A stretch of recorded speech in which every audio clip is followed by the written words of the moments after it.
What's going on, everyone? Austin John Plays here, and in the following video I'll be covering the Pokemon that I got as my first Shiny Tera Raid battle, how you can identify if you have a Shiny Pokemon in a Tera Raid battle, the odds of a Pokemon being Shiny in a Tera Raid battle, how to repeatedly host a Shiny Pokemon from a Tera Raid battle to avoid being suspended online, and maybe more. I don't know, this intro has gone on long enough. Snap.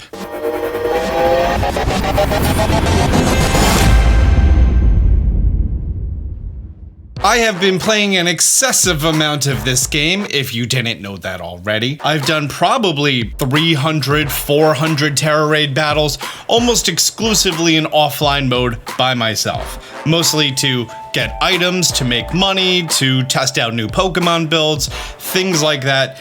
I don't think I've ever done any online Tera Raid battles because, well, honestly, the functionality isn't that great. And in the midst of me playing through Scarlet and hunting in there, I've just been going around to the various raid dens, entering them, and if it's not a shiny Pokemon, I leave in order to hunt one down.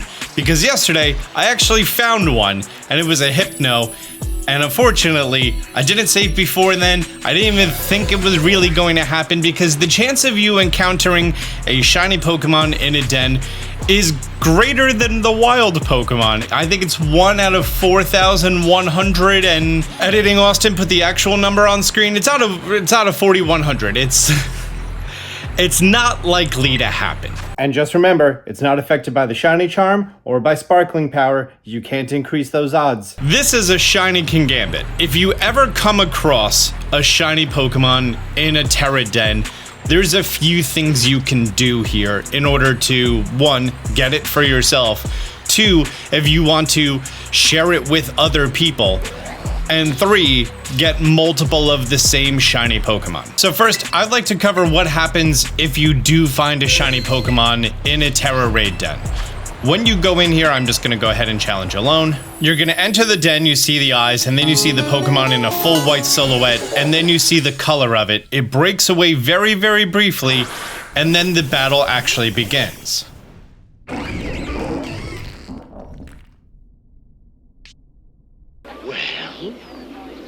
We're waiting. Now you're probably gonna notice that nothing really happened there. As opposed to the max raid dens in Pokemon Sword and Shield, there was no animation, there was no sound, nothing. And if you're unfamiliar with what the Pokemon looks like, you may not even know if it's a shiny. Well, this is black and it has bright red accents everywhere, so I know for a fact that it's going to be a shiny, but there's no visual indicators. And that's one of the biggest reasons I'm making this video. That way, you know that if you enter one of these, you may not, it's not gonna tell you it's shiny, it's just there. And if you know about it, then you're good.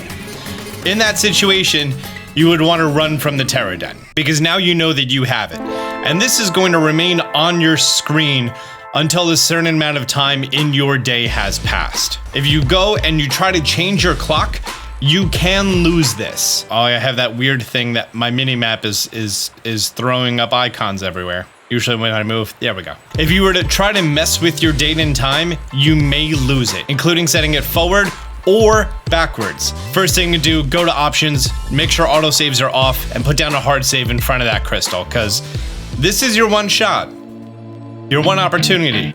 You better lose yourself. It's also now at this point do I realize how severely underleveled I am in my 2 other playthroughs as opposed to my main playthrough as far as teams and Pokemon that I've built. Great, I'm back to the 4-screen view.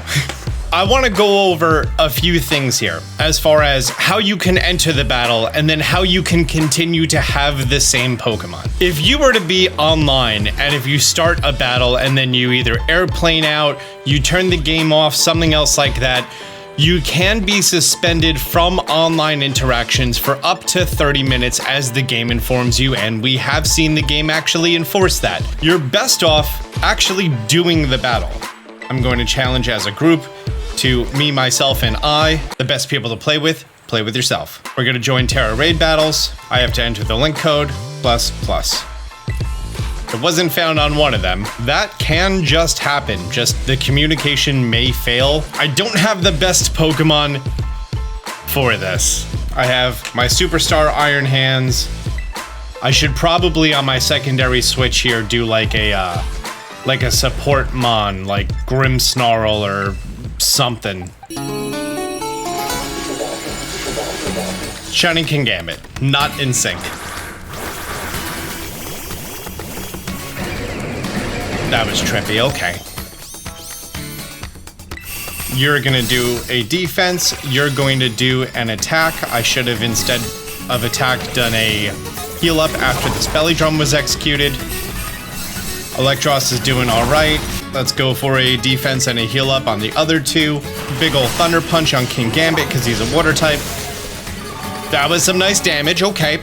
Okay, the shield is now up. I have not gone enough turns to begin to Terrastalize. Slash didn't do a whole lot. Has nullified abilities and stats affecting my size, so I lost my +6 already, and I lost my +2 defense. We're gonna hit this belly drum again. We're gonna do a cheer for heal up. We're going to do a cheer for defense. The heal came in on Iron Hands. I'm now back up to half, which is nice. And let's go for that Thunder Punch. Dragonite is subject to Torment. I don't think he's used a move yet. Iron Hands was subject to Torment, so I'm going to have to start doing a other attack. Let's do a Thunder Punch here, and let's do a Drain Punch here. Not doing a lot of damage, but that's fine. We haven't even Terrastalized yet, and I'm getting that Drain Punch recovery for a Discharge, because again, we're Tormented, so we can't do Giga Drain again. Go into a Wing Attack. And you were going to Terrastalize for a Thunder Punch. Over here, we can now... Why is Giga Drain not very effective? Did it just die? Did it already calculate it died and it lost its Terrastalization? You see where it says not very effective on Giga Drain, right? I'm pretty sure we just knocked it out.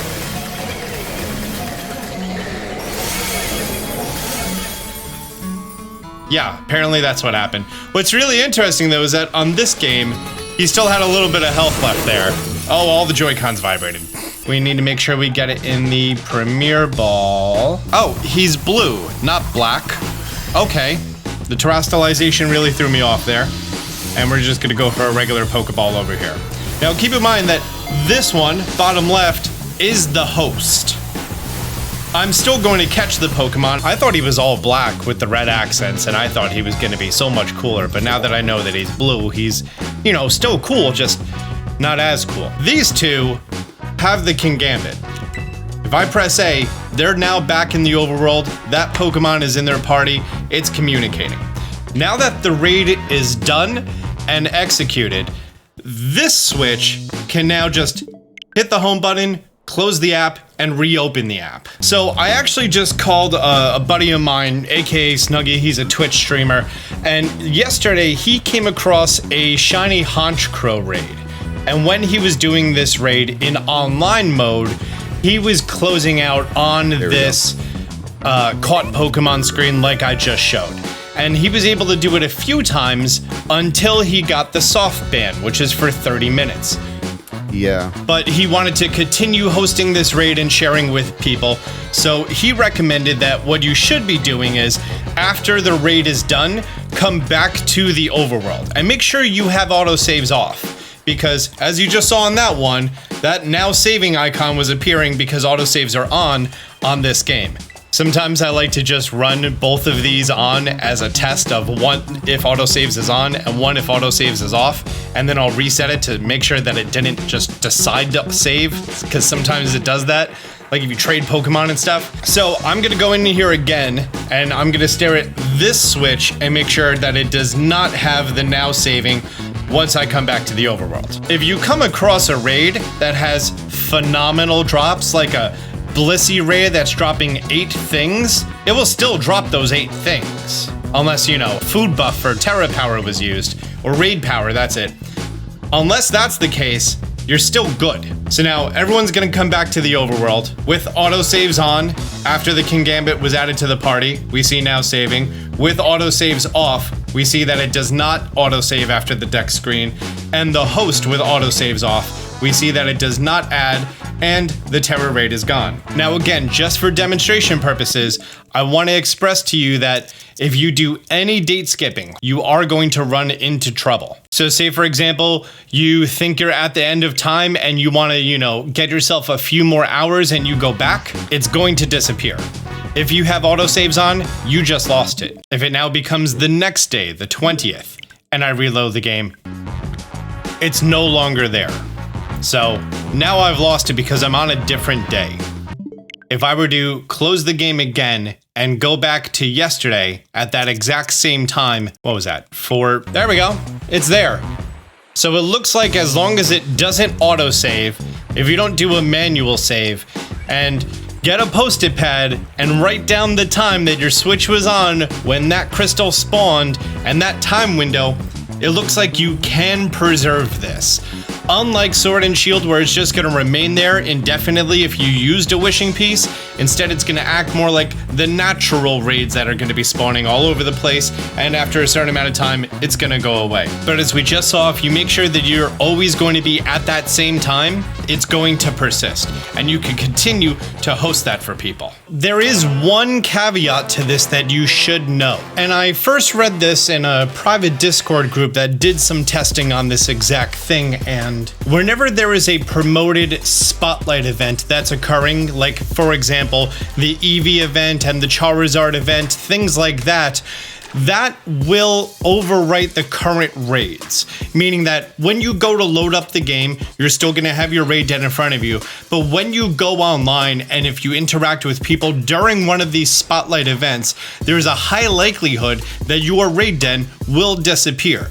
And if at any point you save during that event, it will be gone. It is theorized right now that if you were to just not play that game at all, say for example today I stopped playing on that Switch, and then after the Charizard event was done, I could then reopen that Switch, change the date to the post-it pad date that I mentioned before, and I will still have it. I can go online and host it for friends, things like that. Be wary when it comes to spotlight events. Think of this as a certain checkpoint in time, that if you need to come back here, you can come back here, but things that happen after there may run into some difficulty. But as long as you respawn at that checkpoint, you're okay. Well, there you go. If you are lucky enough to run into the 1 out of 4,100 chance to get a shiny Pokemon in a raid, now you know how you can preserve that Pokemon in a raid, host it for people. If there's any updates that I can confirm about anything in this video that is inaccurate, I will be putting it in a pinned comment down below because this doesn't happen very often, okay? My ability to confirm this information is fleeting at best. Guys, thank you so much for being here. If you found this information helpful, do me a favor, hit the thumbs up button down below. If you're new to the channel,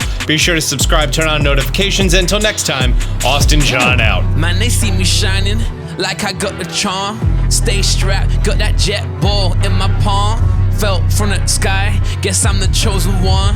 And if you need to know how, check out Austin John. Champion flow, yeah. I got that